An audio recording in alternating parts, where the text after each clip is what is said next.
Welcome back to the podcast. We're talking about my top lessons, breakthroughs that I've had from being in a relationship, which I'm getting married to my beautiful partner this month, the month of May, of me recording this. So I thought it'd be, right for me to speak into my biggest lessons. And it was beautiful just reflecting before I've click record today on my breakthroughs, how I've healed, how I've grown, how I've shaped myself as a man, thanks to the growth that I've been able to have and experience from the relationship that I'm in, that I'm grateful to be in. So if that sounds like you, if you want to learn more about relationships, how to structure relationships from an energetic, from a spiritual, from an emotional aspect, but also a tactical, practical aspect, this is going to be a podcast that you want to tune into. So before I get into it, if you could just take literally 5 seconds of your time and like this video, subscribe, or whatever platform you're listening on to right now, it truly means a lot. The bigger the channel grows, the bigger the guests become, the more resources I put back into the show. So thank you so much for taking 2 seconds of your day to do that.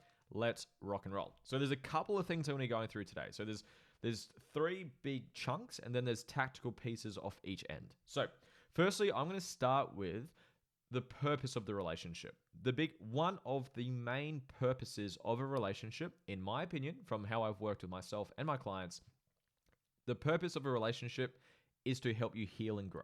That is one of the biggest purposes of a relationship from a personal aspect. Yes, it's to have kids, it's to grow, it's to experience, it's to explore, but one of the core pillars of a relationship, in my opinion, from my experience, is to help you heal and to help you grow. And I'm going to come back to that later on. So that's number one. What's the purpose of a relationship? That's the biggest one from my experience. The second one, I've got stages of a relationship. So there's 3 stages that I've been able to see and define from my experience. First stage is the honeymoon period. That's where you first meet someone, you've got that sexual attraction, that tension, that like electricity between each other. There's a lot of infatuation. There's just hot sex, beautiful dates, beautiful intimacy, and there's nothing, quote, wrong with this person. It's the honeymoon period. And for anyone that listens to my work, you're pedestaling someone. You're seeing their upsides without their downsides. So after stage 1, the honeymoon period, you move into stage 2, which is what most people don't like and they don't last. It's called the triggered stage, or I call it the triggered stage. That's when the person who you've had on a pedestal in the honeymoon period, you start to see all of their downsides. Because you've pedestaled them, you're naturally going to pit them, because life is always balance and always finds balance. And that's where you start to see all of their skeletons, all of their traits and triggers and shit that you don't like about them. That's when your triggers start to come to the surface. That's why I call it the triggered stage. Because a relationship, like I said, the purpose is to help you heal. You will get triggered inside of your relationship more than anywhere else. And I've got these steps later, which I'll dig a little bit deeper into. So I call stage 2 the triggered stage. That's when you start to shine light upon each other's wounds and traumas. And that's why you trigger each other. That's why you push each other's buttons. That's why you have arguments. That's why you have fights. Now, I don't use the term fight or argument. We use the term a healing conversation. It's a really nice label if you'd like to use it in your relationships. But that's where you start to shine light on that person. You've got out of the sunshine, rainbow, sex, honeymoon period, and then you've moved into, holy shit, this person has things that trigger me, and I'm being triggered, and I'm triggering them. Now, most people aren't willing or don't have the awareness or tools to navigate that stage. And so they'll end up doing one or two things. They'll just grit their teeth and just put up with it and eventually get into like a really dull, unfulfilled, neutral relationship. And they end up becoming friends with each other. And there's no polarity, there's no electricity, and you just kind of resent each other.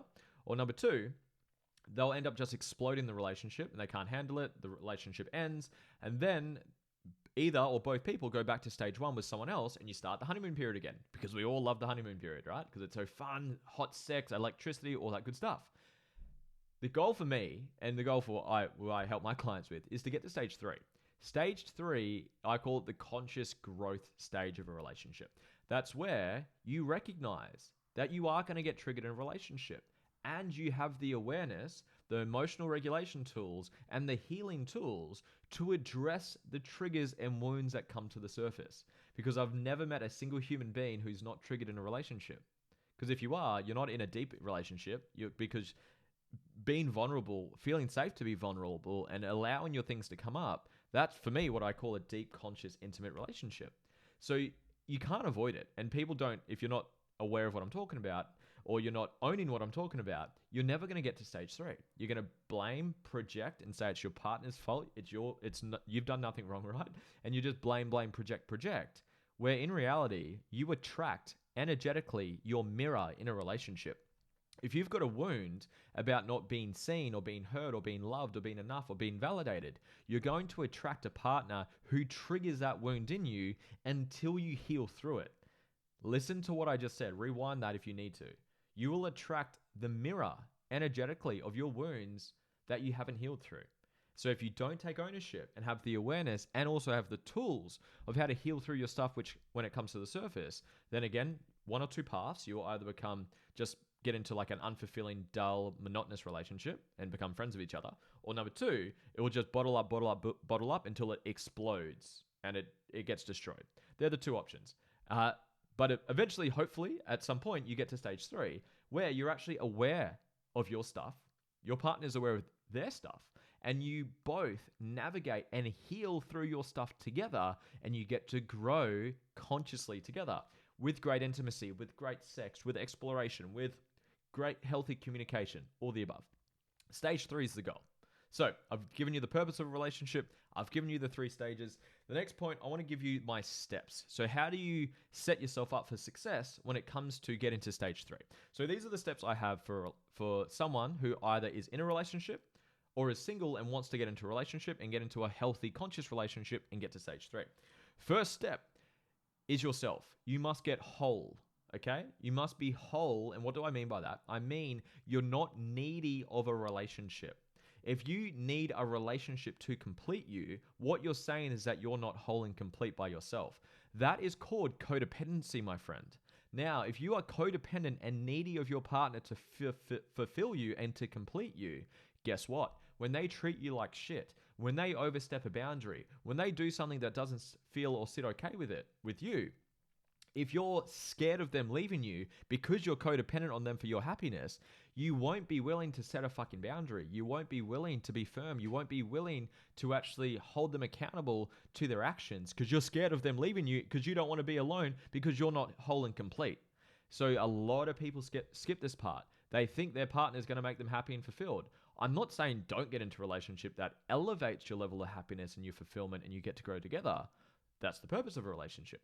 But you must be whole in who you are. Because if you're not, you're going to become codependent of your partner. You're not going to be willing to speak your truth. You're not going to be willing to set a boundary. You're not going to be willing to walk away. Because when you're truly whole, and this is very paradoxical or very polarizing, and some people get triggered when I say this, if you're not completely whole and willing to walk away from your partner, you're not whole in who you are. I love my fiance and I'm so fucking grateful to be with her, to be living with her, to be exploring with her, to be growing with her, to be getting married to her. But at the same time, I'm very whole in who I am and I would be willing to walk away if she really overstepped boundaries or did things that I totally didn't agree with. Say, for example, this is off topic for this conversation, but I didn't have this written down, but it's just come up to me. If I don't believe in unconditional love, listen to what I just said. I don't believe in unconditional love because everyone has conditions. Say, for example, say you're dating someone. And so I'm going to use an extreme example, so I'm about to trigger some people, so get ready for it. So say you wake up and your partner starts doing drugs, hardcore drugs, really, really hardcore, marijuana, ice, weed, cocaine, like really, really heavy stuff. Then they start stealing. Then they start eating terrible food and they get really, really unhealthy. Then they start abusing physically, mentally people. Then they start sexually assaulting people. And it just keeps going. At some point, I would hope that you would have the self-worth and the wholeness and completeness in who you are to walk away from that fucking person. I hope you would. My partner, if I do something that oversteps a boundary, she has the self-worth and the wholeness in who she is to bring it up to me. Hey, babe, I just want to let you know, the way you did this or didn't do this really hurt me.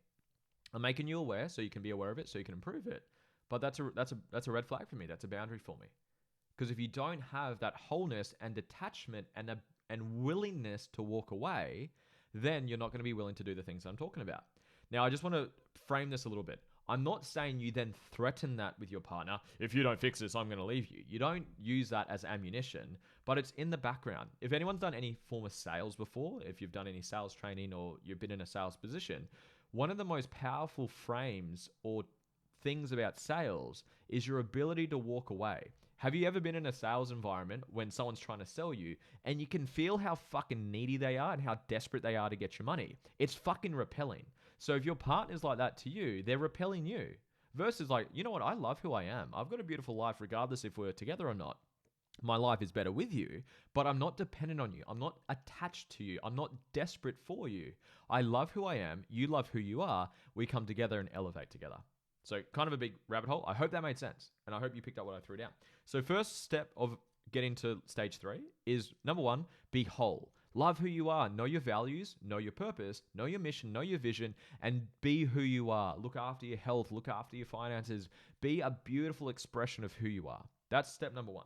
Number 2 is taking ownership that you have healing to do and that you're going to get triggered in a relationship. Back to the stages, stage 2. If you don't own that you have things to heal through and you're never done healing, the healing journey is never over, by the way. There's always more to heal through. So if you don't take ownership that there are things that you are going to heal through at some point and your partner is going to trigger them in you, if you don't take ownership, you're going to do what I said about stage 2. People just blame, project, and they don't take ownership of it. So stage 2, you got to take, or step 2, take ownership that you've got things to heal through and it's going to be triggered in a relationship. And when it does, you take ownership of it and you heal through it. Okay? Now, not easier said than done sometimes because, yeah, your triggers come up, you go into your wounds, you regress. It's obviously easier said than done sometimes, but that's why I work with someone like me and I can teach you how to do that in a healthy way. So that's step 2. So step 1, be whole, be detached. You're not needy of a relationship. You're not needy of your partner. So you're willing to set boundaries. You're willing to be firm. You're willing to walk away if needed because you don't tolerate toxic behavior. Step 2 is that you take ownership of your own stuff. When you're triggered, when your wounds come up, they're yours. They're not your partner's. Nothing triggers you. It reveals what's inside of you. Okay? Remember that. Step number 3 is making sure that you have a vision for your relationship of what that looks like, from communication, from intimacy, from travel, from finances, from health. What's the vision for your life? A lot of people know of a vision board or having a vision for your life, but getting clear on the details. Like what's your sex life like? What's your communication like? What's your intimacy like? What's your health like? What's your travel like? What's your finances like? Get clear on it. What does the relationship of your dreams look like? Make sure it's balanced though, because no one's quote perfect with only upsides, no downsides. So don't have a fantasy like you want a partner that's always happy, never sad, always positive, never negative. That's an illusion that doesn't exist. But having alignment with the type of vision you want is crucial, because step 3 is have a vision for your life and make sure the person you're getting involved with have alignment with your visions. Let's use a simple example. Say you had a vision where you wanted to have a family, you wanted to have kids, and you start dating someone and you guys are whole, you're complete, you're attached from each other, you take ownership of your own wounds. But say your partner never wants kids and will never have kids. There's a conflict with the vision. There's a conflict with where you guys are going. So it's going to cause challenges long term. So you want to make sure you've got alignment with the non-negotiables, because it's like my partner, if you haven't seen her, she's a hardcore Taylor Swift fan. She's hardcore with it and she loves it. I didn't have that on my vision that my partner has to be a Taylor Swift fan, and I don't care. I'm not that musical. For people that know me, I'm not that into music. But it's like I have a vision for intimacy, for sex. I have a vision for communication. I have a vision for health. I have a vision for growth. I have a vision for family. And she aligns with all my non-negotiables. But my nice to haves, I don't really care. Like I don't need to have a business, like for anyone that knows Layla and Alex Hormozi, where they're very sort of power couple in business. I don't need my partner to be like that. Would it be a nice to have where she's more into business? It would be nice to have, but I don't need it. It's not a non-negotiable for me. And I have other friends and other relationships that meet that need for me. So non-negotiables, nice to haves. I'm going pretty quickly, so I hope you guys are picking up what I'm throwing down. And I hope you're enjoying this. And then the last step is then actually having standards, expectations, and boundaries. So based on your vision that you guys are aligned with, how are you going to get there? How are you going to hold each other accountable in a healthy way? When you're triggered, how do you handle that trigger? What's your level of intimacy like from a weekly basis? How often do you guys want to have sex together? Is it once a week? Is it twice a week? Is it once a day? Is it once a month? Whatever it is, no right or wrong, but making sure that you guys have expectations, standards, and boundaries, and you enforce it in a healthy way, in a balanced way, in a loving way. So you guys can get towards the vision. A good question to ask: what's the vision for your relationship? Is it aligned with your partners? Yes, yes, yes. Tick, tick, tick. Then, who do you need to become to be worthy of that vision?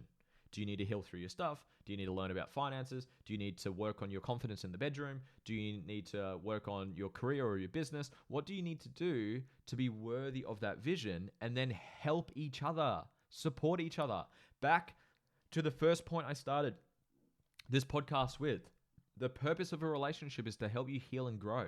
So once you guys have your joint aligned mission, then, or vision, I should say, then help each other get there. Support each other, challenge each other.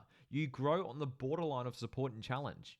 And you get most of that from your relationship. Have you noticed whenever you're feeling really down, really depressed, and really like sad and beating yourself up, your partner will bring you back up. Whenever you're on a pedestal and you're a fucking king dick and you're on cloud nine and you're overconfident, your partner will humble the shit out of you, because your partner will challenge you when you're too confident, you're elated, and your partner will support you when you're being down on yourself. So you want to support and challenge your partner in a healthy way. When my partner's feeling down, I support her, I nourish her, I love her. And then when she's been a little bit overconfident, I will bring her back down to planet Earth. I will humble her in a healthy way. And she does the same thing for me.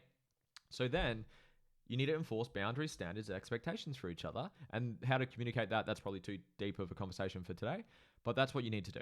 So those are my 4 steps. So let's summarize everything. The purpose of a relationship is to heal and expand.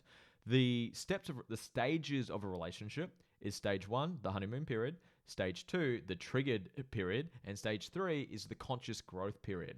These are the steps to get there. Step 1, make sure you are whole and detached and not needy of a relationship to the point that you're actually willing to walk away if it's not aligned and if they're overstepping boundaries that are non-negotiables for you. Step 2, take ownership of your stuff. So don't blame your partner for your triggers. They don't trigger you, they reveal what's inside of you. Number 3, have a vision and make sure it's aligned with your partner. Step 4, have standards, expectations, and boundaries and communicate them in a healthy way. So those are kind of like the foundational things. I hope you guys are getting value. Comment down below your takeaways so far and what you're getting out of this. Now, here are just some like actual sort of more detailed lessons I've gotten out of this. A relationship, I love this quote, is if you do not address your unhealed wounds, your relationship will do it for you. And it kind of comes back to the triggered stage, right? Like you can't hide your triggers. You can't, or if you do, you're actually hiding and you have shame and guilt and your partner energetically will pick up from that. But you can't hide your wounds. Your partner is going to reveal them whether you like them or not, whether you like it or not. So a relationship really forces you to address your shit. And I've really found that in my relationship. My partner triggers me. And unconsciously or consciously, she does. She brings my things to the surface, and with the right emotional regulation to be able, and the right awareness, which is my second lesson, is communication around regulating your emotions and having healthy, constructive, beautiful, healing conversations. You're able to heal. You're able to grow. You're able to work through your stuff. I have done more healing and growth in my relationship than anywhere else. Now I I might even reframe that a little bit. You're initiated to do your inner work in a relationship more than anywhere else, because your partner will trigger you. That's revealing the wound or the trauma or the inadequacy. And then you need to use a tool that you've learned, whether you learn it from a coach like me or a therapist or a healer, a shaman, doesn't matter. You then use the tools to then heal through whatever came to the surface. I overuse this example, but I'll share it quickly. My partner was making me food, and then I went up and asked her what's going on with the food, because she fucked up the eggs and the eggs weren't looking very good. I said, babe, what's going on with the eggs? And I instantly triggered her. She got her stiff enough, her nervous system activated, she went into fight or flight, and I triggered her. Now, it wasn't anything to do with the egg. It wasn't anything to do with the food that she was cooking. I revealed a wound in her that she thinks she's not enough. Now, most people can relate to that. I'm not enough wound. I'm not smart enough, beautiful enough, sexy enough, intelligent enough, successful enough, whatever it may be. So I revealed that wound in her. And once the dust settled and we regulated our emotions through the trigger, we then sat down. I said, babe, what did I bring to the surface for you? What did I reveal in you? She was aware of it because she's done a lot of work. And then I said, babe, do you have the tools in your toolkit to go heal through this? And she said, yes, I do. She went, did her work, integration process, a healing process, a meditation process, healed that wound. So then that particular wound won't get triggered again. And then the next trigger comes up and you keep healing. So that was my biggest lesson. Second lesson, I just kind of touched on it, is just the art of communication. Like a relationship for me really initiates and requires you to improve your level of communication. Communicate and actually articulate your emotions. We actually had one the other day where she was feeling a little bit, I don't know, insecure, triggered, unsafe. And I'm like, baby, I'm here for you. Let's take a breath together. Now, I would love you, my queen. Can you just articulate how you're feeling right now? I'm here for you. I'm holding space. I'm not angry at you. I'm not here to shame you. I'm here to love you and to be here for you. But I do need you to actually articulate what's coming up for you. How are you feeling? A lot of people just don't actually have the practice and haven't learned the skill of actually articulating, why are you feeling like this? Like, why are you feeling anxious right now? Why are you feeling scared right now? Why are you feeling shame right now? Why are you feeling guilt right now? And actually allowing yourself to, one, hold space for your partner to help them feel safe to articulate. And then for yourself, learning how to articulate. Why do you feel stressed right now? Why is your energy low so now? Why is your partner pissing you off right now? Why have you got resentment to your partner? Why do you have negative emotions to your partner? And actually learning how to articulate your emotions, your feelings, and why you are the way that you are in that moment is such a powerful skill. And it's been initiated so much in our relationship. So that's been a huge lesson for me. And then this is the last step. So my last lesson I'm going to share. There's more lessons, but I don't want to talk for hours on this podcast today.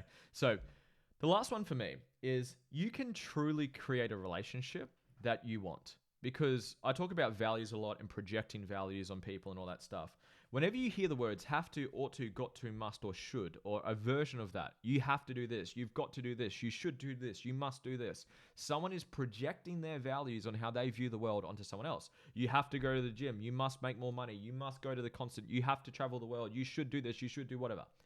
And what I've found is that people have projections and views based on their upbringing, society, religion. Of course, it makes sense. It's your conditioning, it's your wiring, right? It's the environment you grew up with and the influences, the beliefs that you have create the identity and the beliefs and therefore the values that you have as well. And I've just seen like people like get into relationships. So like I talk about vision. Let's go back to the vision of your relationship. That includes the structure of your relationship. I've got friends who are polyamorous where they've got multiple partners. Now, me and my partner are not polyamorous to that degree. We swing together and we have sexual experiences together. And that's just the relationship we wanted. We wanted to, one, have deep embodied connection and love for each other to explore ourselves together. But we also have desires to taste other flavors sexually. And some people, depending on your religion, like some cultures, that's normal. Having 10 wives is normal. That's the way they view things. And then some people are super hardcore monogamous. One partner, you never sleep with anyone else, you don't think about anyone else, and you stay with that partner for the rest of your life. No right or wrong. There's pros, cons to fucking whatever structure you want. The biggest lesson I've learned is stop taking on people's projections on what type of relationship you have to have, you should have, you must have, you whatever. Like sit down. If you were to go back to the vision that I was talking about before, what is your relationship on your terms? Do you want to have multiple partners? Do you want to have the one partner, but you guys can explore together? So you have sexual experiences together? Do you want to explore solo? And there's no right or wrong. They all have pros and cons to each of them. It's whatever you desire. It's whatever you truly want. Just a caveat to this though, because this is a big can of worms. I could probably make a podcast purely on this topic, is I would just lean into, because I've caught myself doing this, is the desires that you have coming from a healthy place or a wounded place? Say you've got a wound of validation. You're not validated. You're not enough. You're not seen. You're not loved. You're not enough, essentially. And you want to go sleep with other people to scratch that itch of validation. I would lean into maybe you're doing that out of a wounded place. So it's a tough question to answer, but are you doing this from a healthy curiosity? It's your desires you want to explore? Or are you doing it out of, I'm wounded, and this is the shadow and coping mechanism to my wounds? That is a very hard question to ask. It takes a lot of discernment. If you don't understand what discernment means, it means being able to actually trust your truth and actually lean into your truth and use your truth to answer that question. Because it's a challenging question. Because I've caught myself, do I want to explore with this because it's a wound and it's a coping mechanism? Or it's, you know what, I'm really have desires to lean into this and explore this with my partner in my relationship. And that is a huge can of worms. So you got to lean into that. You got to explore that. But I guess back to the lesson that I was sharing is you can create a relationship structure or a relationship dynamic completely the way that you want to. You just need to make sure your partner aligns with it. You don't want to find someone who's hardcore monogamous, will only be with one person and that's it, and that's the relationship they want, while you want to have 10 different wives or 10 different husbands, right? You got to make sure that there's alignment, back to the steps I shared earlier. So those are my biggest lessons. So just to summarize the lessons, address your wounds. If you don't address your unhealed wounds, your relationship will do it for you. Learn how to communicate and articulate your the way you're feeling, your emotions, and what's coming up for you, and also regulate your emotions. So taking breath, co-regulation, all the above. And then number 3 is you can truly create a relationship that you love. Don't listen to the shoulds, have to, ought to, got to, must. That is someone projecting how they view relationships to be, and that's okay. Just they can go do that, and you get to go do you. Do you, boo. That's what I recommend. I hope you got value from this, guys. I'd love to know your thoughts down below. Comment down below. Like, comment, subscribe. If you're interested in doing any work with me, whether it's finding out who your true self is, knowing your vision, your values, your purpose, know how to heal and do healing work, and how to actually structure a relationship, I teach people how to do all of the above, step by step, question by question, module by module. I help all of this. Go to the details down below for my conscious community, my website, my book, depending on what time it's out. Go jump into it. I appreciate you. And if you could send this to a friend to help them get some value as well, I'd really appreciate it. I love you. I appreciate you. I'll see you on the next episode. Bye.